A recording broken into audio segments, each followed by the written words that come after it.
থেকে বেরিয়ে যান। Who is this man? Who is this man? প্রিয় দল, এই জন্য আমরা এখানে আসছি। কে বলেছে? বলছে আমাদের নেতাকর্মীরা। আপনাদের নেতাকর্মীরা কারা? আপনাদের নেতা কারা? আসিফ ভাই।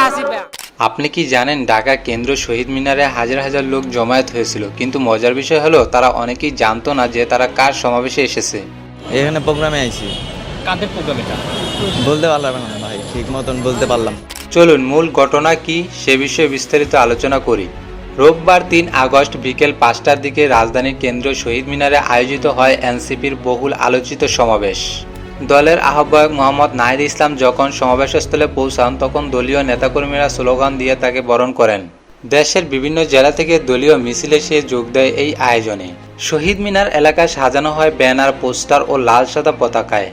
সব মিলিয়ে দেখলে মনে হবে একটি সুসংগঠিত, সচেতন ও উদ্দেশ্যপূর্ণ রাজনৈতিক সমাবেশ। কিন্তু আশ্চর্যের বিষয় হলো সরাসরি অংশ নেওয়ার অনেকেই জানে না তারা আসলে কেন এখানে এসেছে। কেন আসছেন এখানে? এখানে প্রোগ্রামে আইছি। কাদের প্রোগ্রাম এটা? এটা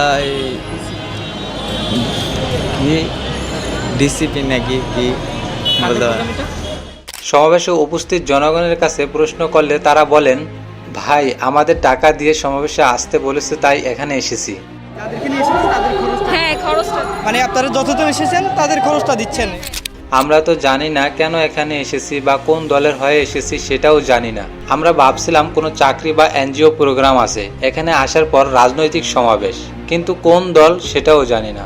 সমাজ, পেশাজীবী ও ছাত্র প্রতিনিধিদের উপস্থিতি উল্লেখযোগ্য হলেও সমাবেশে দেখা গেছে একাংশ অনিচ্ছাকৃতভাবে এসেছে। এনসিপির সমাবেশে ভাড়া করে আনা অনেক কর্মীকেও হাতে নাতে আটক করাও হয়েছে। এদিকে যুবদলের কেন্দ্রীয় সভাপতি আব্দুল মুনায়েম মুন্না বলেছেন, এনসিপি যে সমাবেশ করেছে তাতে খুব বেশি মানুষ ছিল না।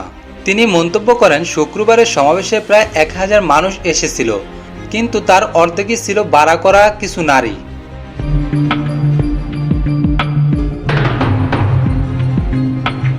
যারা নিজেদের খুব মেধাবী ও তরুণ ভাবেন, এই আয়োজন দেখে কি সত্যি তাদের তরুণের ছাপ পাওয়া গেছে? শনিবার দুপুরে খুলনার এক হোটেলে বিএনপি, যুবদল, স্বেচ্ছাসেবক দল ও ছাত্রদলের যৌথ সভায় তিনি এসব কথা বলেন। তিনি সমালোচনা করে বলেন, যারা 1971 সালে দেশের স্বাধীনতার বিপক্ষে ছিল তারা আজ নানা রকম আচরণ করছে, কখনো কাউকে ক্ষমা করেছে, কখনো আপন করে নিচ্ছে। সকালে এক কথা বলছে, বিকালে আরেক কথা। এনসিপির সমাবেশে ভিড় হয়েছিল ঠিকই, কিন্তু সেখানে দলীয় নেতাকর্মীরা 1000-এরও বেশি ছিল না। বস্তির লোকজন এবং রিক্সা চালকদের হাজার হাজার টাকা দিয়ে ভাড়া করে সমাবেশে জমায়েত করা হয়েছিল।